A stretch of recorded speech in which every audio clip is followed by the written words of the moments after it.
Praise the Lord. Good morning. જીવતા ઈશ્વરની સ્તુતિ થાવ. અને ફરીને એકવાર આપણા ઈશ્વરે, આપણા પ્રભુએ, આપણા પરમેશ્વરે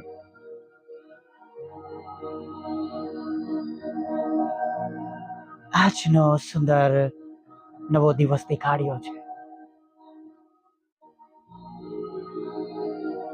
હા, પ્રભુની સ્તુતિ થાવ આજના સુંદર દિવસને માટે, સુંદર સવારને માટે. અને આજે સવારમાં પણ આપણે આપણા ઈશ્વરની અદ્ભુત કૃપા આપણે જોઈ શકીએ છીએ. હાલેલુયા. જ્યારે ગઈકાલે રાત્રે સૂઈ ગયા ત્યારે આપણે જાણતા નહોતા. કદાચ ઘણા પ્રશ્નો લઈને મનમાં સૂઈ ગયા, ઘણા દુઃખો લઈને સૂઈ ગયા, ઘણી ચિંતાઓ લઈને સૂઈ ગયા. પણ આજે સવારમાં પ્રભુએ આપણને બધાને ફરીવાર તંદુરસ્ત ઉઠાડી છે, સુંદર સવાર આપી છે. અને જાણે આપણા દરેક પ્રશ્નોની પાછળ અગણિત જવાબો આપણને આપ્યા છે, માર્ગ આપ્યા છે, રસ્તો દેખાડ્યો છે. હાલેલુયા.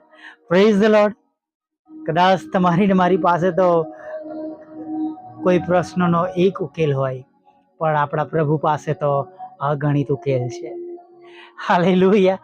Praise the lord. હું હંમેશા કહું છું કે મારો અને તમારો પ્રભુ, મારા અને તમારા ઈશ્વર એ છબરા પાણીમાંથી રસ્તો કરનારા ઈશ્વર છે.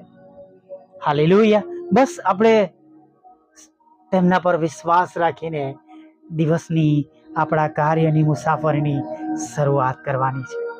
હાલેલુયા. Praise the lord. જો બેસી રહીશું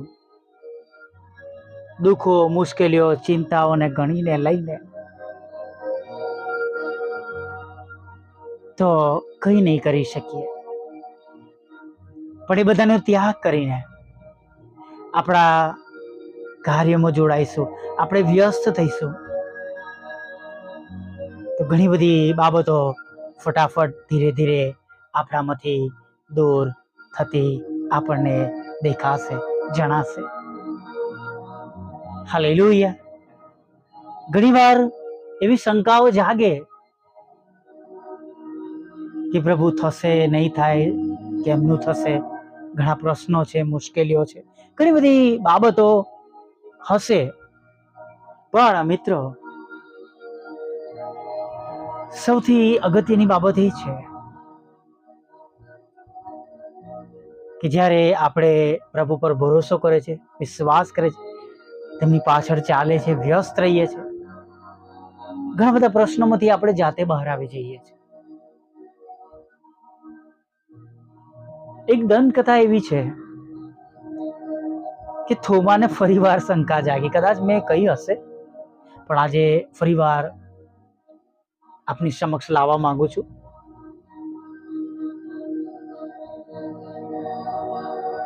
થોમાને શંકા હતી જાત જાતની, પ્રભુ વિશે, બીજી બધી ઘણી બધી બાબતોની એને શંકાઓ હતી.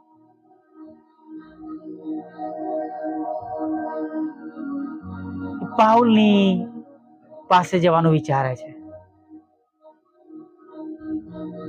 પણ પાઉલ સુવાર્તાના કાર્યમાં, પ્રભુની પાછળ લોકોને સ્થિર કરવામાં, શિક્ષણ આપવામાં, ભૂલો સુધારવામાં, સાચો માર્ગ બતાવવામાં વ્યસ્ત હતા.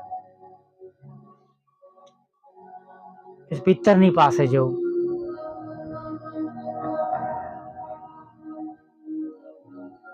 તો પિત્તર પણ પ્રભુના કાર્યમાં વ્યસ્ત હતા.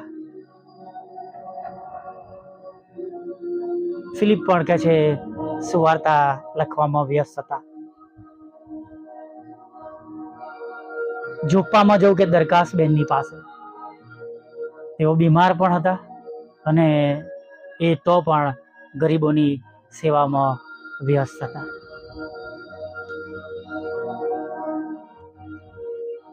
એમને જે આશા હતી કે હું શિષ્યોને મળીશ, એમની સાથે વાત કરીશ, મારી શંકા દૂર થશે અથવા મને કોઈ મદદ મળશે, પછી કંઈ વળ્યું નહીં. એટલે બધી જગ્યાએથી તેઓ પાછા ફરીને પોતાના ઘર તરફ જઈ રહ્યા હતા. રસ્તામાં એમને વિચાર આવ્યો,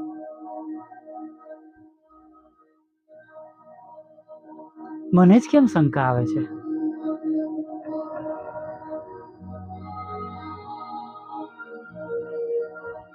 પાઉલ વ્યસ્ત છે, પિત્તર વ્યસ્ત છે, ફિલિપ વ્યસ્ત છે,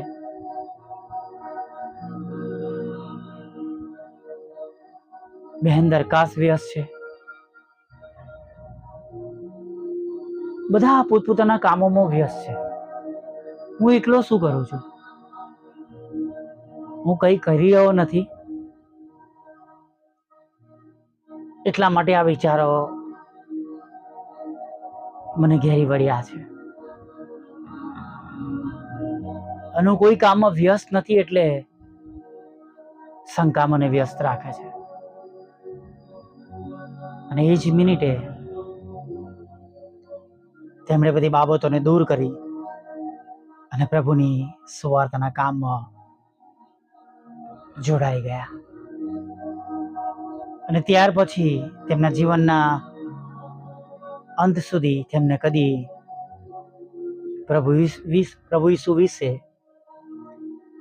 કદી શંકા જાગી નહીં. મોરલ ઓફ ધ સ્ટોરી, આપણે આપણી જાતને ઈશ્વરની પાછળ વ્યસ્ત રાખીએ, વચનો દ્વારા, સ્તુતિ આરાધના દ્વારા, પ્રભુના નાના નાના કામો દ્વારા.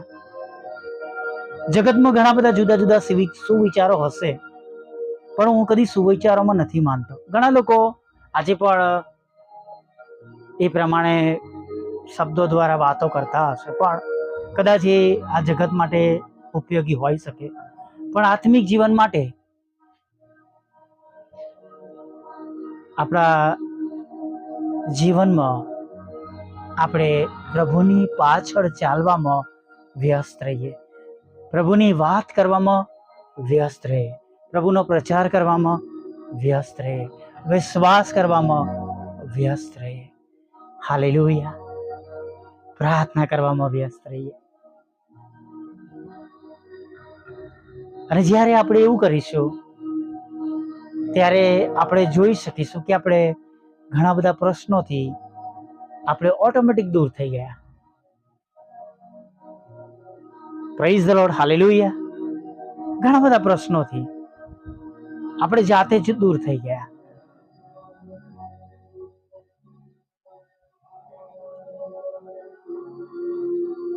માટે હંમેશા વ્યસ્ત રહીએ, ખોટી બાબતો તરફ લક્ષ્ય ન આપીએ. આપણે પ્રભુની પાછળ આપણે દોરવાઈએ. આપણે બીજી બાબતો તરફ નહીં, જગતની બાબત તરફ નહીં, દુઃખો તરફ નહીં, તકલીફો તરફ નહીં, મુશ્કેલીઓ તરફ નહીં. આખી સૃષ્ટિમાં દરેક માણસ પાસે દુઃખો, ચિંતા, મુશ્કેલીઓ, બધી જ પરેશાનીઓ છે. પણ આપણે એવા પ્રભુ ઈસુના લોહીમાં ખરદેલા લોકો છે, જેમને કહેવામાં આવ્યું છે કે હું જગતના અંત સુધી તમારી સાથે છું. અને સાથે કહેવામાં આવ્યું છે, જગતમાં તમને સંકટ છે, પણ તમે હિંમત રાખો, કેમ કે મેં જગતને જીત્યું છે. Hallelujah. Praise the lord. BA નહીં, ગભરાઈએ નહીં. અને જે તે બાબતો ઘડીએ ઘડીએ આપણને હેરાન કરતી હોય, અને જો આપણે વ્યસ્ત ના હોય, તો આપણે પ્રભુની પાછળ વ્યસ્ત થઈએ. હાલેલુયા. Praise the lord. આ વિજ્ઞાની પ્રાર્થના સાથે આપણે પ્રભુએ આપેલા આજના સુંદર દિવસમાં આગળ વધીએ.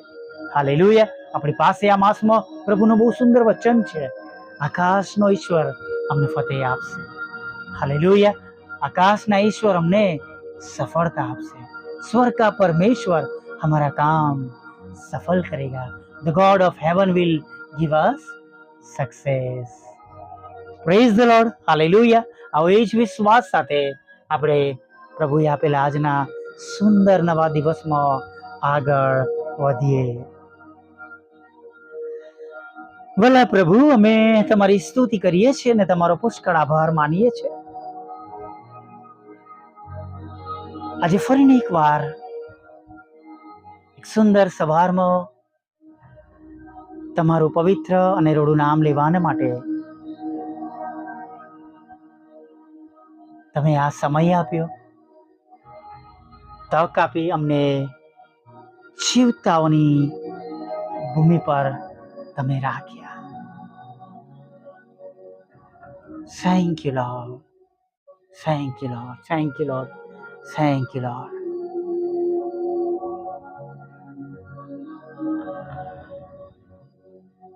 પ્રભુ, તમારા આશીર્વાદોમાં કોઈ ખેદ મિશ્રિત નથી. અને પ્રભુ, જેના લીધે પ્રભુ અમે એ વિશ્વાસ સાથે તમારા પર સંપૂર્ણ ભરોસો કરતા અમે આગળ વધીએ છીએ. અને પ્રભુ, તમારા વચન પ્રમાણે પ્રભુ તમારી મોટી દયા, કૃપા, કરુણા રાખો. તમારી પવિત્ર હાજરી અમારી સાથે રાખો. તમારો નવો અને તાજો સ્પર્શ આપો પ્રભુ. તમારા પ્રેમ, આનંદ અને શાંતિથી ભરી દો પ્રભુ. અને ખાસ પ્રભુ, જે કંઈ પણ ભૂલો થઈ છે, પાપ થયા છે, ગુનાહ થયા છે, એને માફ કરો, અમને શુદ્ધ કરો, પવિત્ર કરો પ્રભુ. અને પ્રભુ, તમારો નવો અને તાજો સ્પર્શ આપો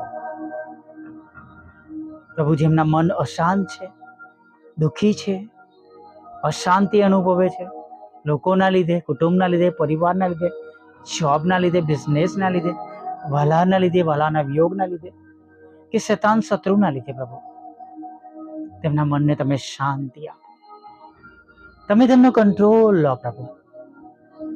અને પ્રભુ, ગજબની શાંતિ સાથે તમે તેમને ભરી દો. ગજબની શાંતિ સાથે પ્રભુ તમે તેમને ભરી દો.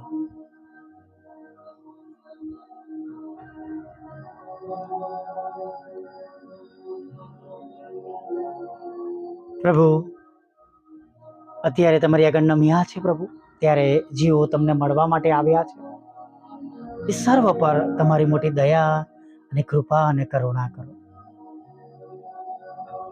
જે પ્રમાણે હમણાં તમારા બાળકોને પ્રભુ તમારી મદદની જરૂર છે, હા પ્રભુ, તમારી સહાયની જરૂર છે, તમે તેઓને હમણાં જ પ્રભુ તમે સહાય અને મદદ કરો. તેઓની સર્વ ચિંતાઓ પ્રભુ તમે દૂર કરી દો અને તેઓની સગળી જરૂરિયાતો પ્રભુ તમે પૂરી પાડો.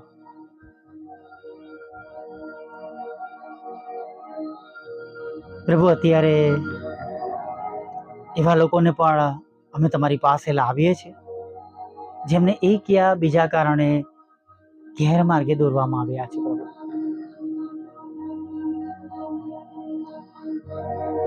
જેમને વ્યસ્ત કરવામાં આવ્યા છે જગતના જીવનમાં, વ્યસનોમાં, ખરાબ સંબંધોમાં, કુટેવોમાં. પ્રભુ, તેઓના માટે અમે આગ્રહથી પ્રાર્થના કરીએ છીએ, તેઓના જીવન બચી જાય, નાશ ન પામે, તમારી ઓળખાણ મળે, પાછા ફરે, એવી તેમના હકમાં પ્રાર્થના કરીએ છીએ. સાથે પ્રભુ, જેઓ સખત બીમાર છે પ્રભુ, તેઓના માટે પણ પ્રાર્થના કરીએ છીએ. મારા પિતા માટે પ્રભુ આગ્રહથી પ્રાર્થના કરું છું. ફરીને એકવાર પ્રભુ તમારી મોટી કૃપા દેખાડો, તમારો મહિમા દેખાડો. અને જેમ તમે તેમને કેન્સરમાંથી સાજાપણું આપ્યું, એમ પ્રભુ હવે તેઓ ખોરાક પણ લઈ શકે અને તમામ આડઅસરો અને તમામ જે બાબતો તેમના શરીરમાં રૂકાવટ છે, કૃપા કરીને પ્રભુ તમે દૂર કરજો.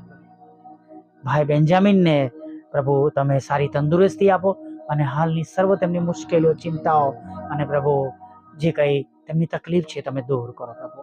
હા પ્રભુ, તમારી સમક્ષ નમ્યા છે પ્રભુ, ત્યારે પ્રભુ તમારા બાળકો જેઓના ઘરોમાં લડાઈ ઝઘડા થયા છે, પતિ પત્નીમાં લડાઈ ઝઘડા થયા છે, છૂટાછેડાને પ્રભુ તમે દૂર કરો, કોર્ટ કેસ, FIR, ખોટા તુમ્મતોને તમે દૂર કરો, ઘર બાંધો પ્રભુ, નવા કુટુંબો સ્થાપો પ્રભુ પિતા, લગ્નનો આશીર્વાદ આપો, બાળક ધનનો આશીર્વાદ આપો, નોકરી ધંધા રોજગારને પ્રભુ આશીર્વાદિત કરો પ્રભુ, વિદેશ જવાના માર્ગોને આશીર્વાદિત કરો. નાણાંનો આશીર્વાદ આપો, લોનનો આશીર્વાદ આપો, મકાનનો આશીર્વાદ આપો પ્રભુ પિતા. આ જુદી જુદી પરીક્ષામાં પાસ કરો, આઈએલટીએસના બેન્ડ આપો પ્રભુ. પાસપોર્ટના પ્રશ્નો દૂર કરો, હોસ્ટેલમાં રહેવાના પ્રશ્નો દૂર કરો, ફીના પ્રશ્નો દૂર કરો પ્રભુ પિતા. EMIના હપ્તાના પ્રભુ પ્રશ્નો તમે દૂર કરો પ્રભુ પિતા. અને ખાસ પ્રભુ વિધુરો, વિધવા બહેનો, અનાથોની સાથે રહો પ્રભુ પિતા. વિકલાંગો, માનસિક રોગીઓ અને મન બુદ્ધિના લોકોને પણ તમે સાજાપણું આપજો. અત્યારની બધી જરૂરિયાત પૂરી પાડજો. ખોરાક, વસ્ત્ર, અન્ન, પાણી આપજો. આગળના દિવસમાં પ્રભુ તમારી પવિત્ર હાજરી પ્રભુ તમે અમારી સાથે રાખજો પ્રભુ. ના પળના મિનિટમાં તેલા પાપોને માફ કરજો અને સાંજે તમારું પવિત્ર નામ લેવાનું ફરી વાર તેડી લાવજો. એવું માગતા પ્રાર્થના પ્રભુ ઈસુના નામમાં બાપ સાંભળીને માન્ય કરજો. આમીન, આમીન, આમીન.